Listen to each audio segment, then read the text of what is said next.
Hi, I'm Coleen, and I am so excited I finally get to share this with you guys. They are finally here, the templates that I created for the double wedding ring. Check this out. I'm so excited. Less fabric, remember that? You're using less fabric, and I have a template so it uses less sewing. Yeah, I know, I am so excited.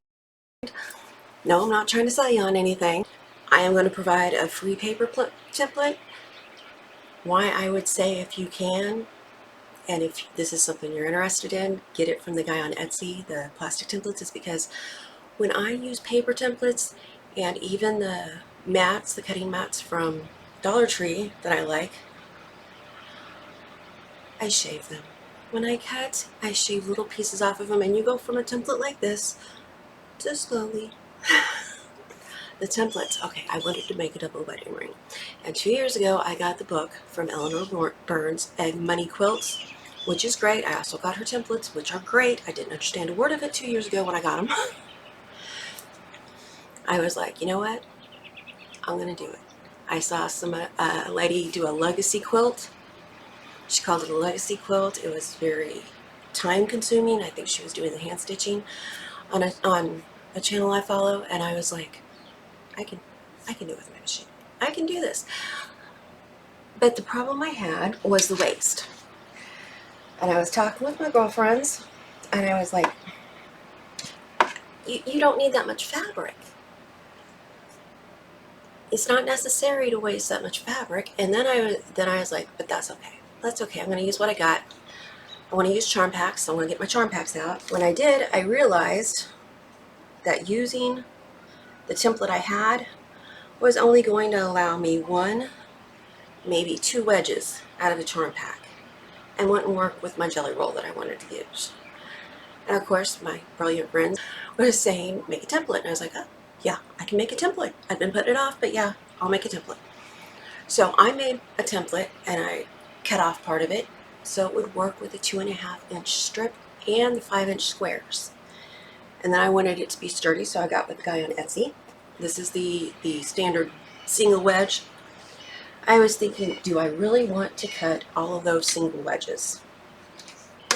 No. Yes, no, maybe. I wonder how this would work. So I created a double wedge. It's 2 wedges with the seam removed,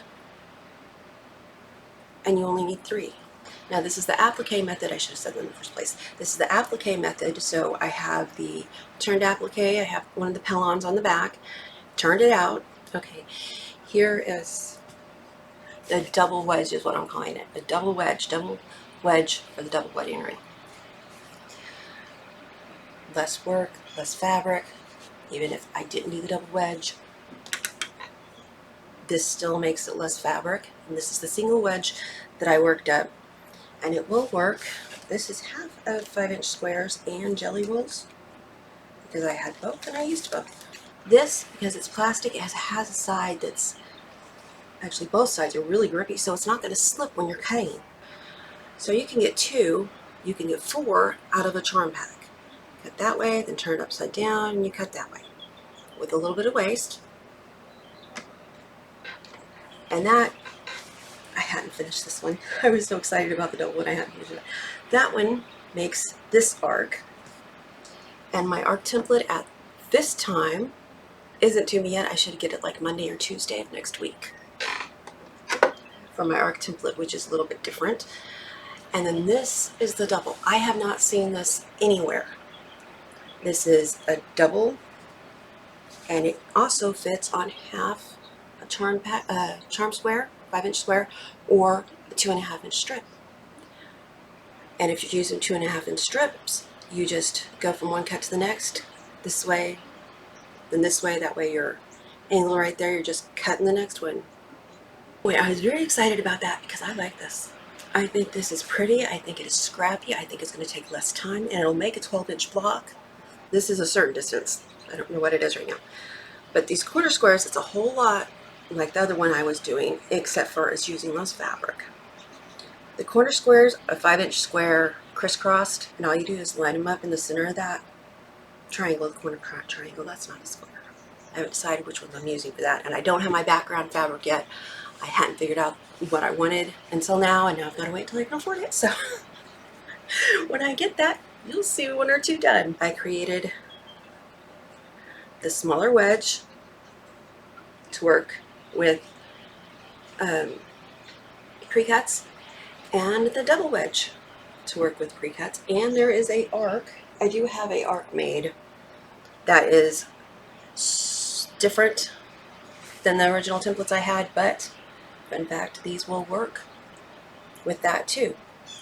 And you can still save fabric because you don't need that width that they call for. But this is going to use less fabric, and it's going to take less time. If you use the double one, you can still use the single one, and you could use the double and the single by putting one double in the center and 4 singles, because it takes 6 for an arc.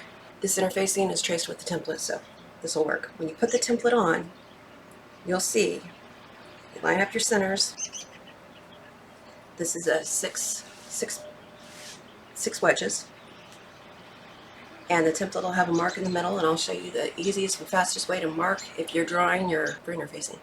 Super simple to draw that, and do it when you're bored watching TV or something, when you got time. See that? And you put your interfacing on here. You have just enough space right there. That slipped on me. All of these were made like that, so I know it works. You have just enough space to do your stitch for your turning, and then you cut. That's plenty of fabric. It's maybe an 1/8. And down here too. And if your tips touch this down here, it's okay. The 1/4 inch of this right here is going to be under this. So if it doesn't catch that corner, it's okay. You haven't ruined anything. You're not wasting anything. It's okay. It'll make, like I said, it'll make a 12-inch block. And I will provide the paper templates if you want these. There is a Etsy guy. I will leave his information at the bottom. He has the measurements and everything for him. He's the one that made them for me. And I told him that just let me announce it, and then he can sell them. I don't get anything out of it. I'm not asking for anything out of it. I was just happy to make these and make the paper templates free. If I could make these and give them to everybody, you know I would. And you don't need the corner. You just need a 5-inch piece of fabric. So you don't even need this one and the other one with shipping from Etsy.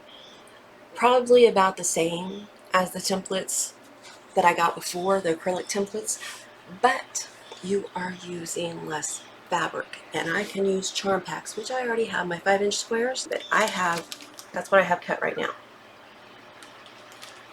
And I will try to work up how many you need for what, and put it in a PDF or something along with the paper templates. But I am super excited about doing things on the floor. You know how I enjoy that.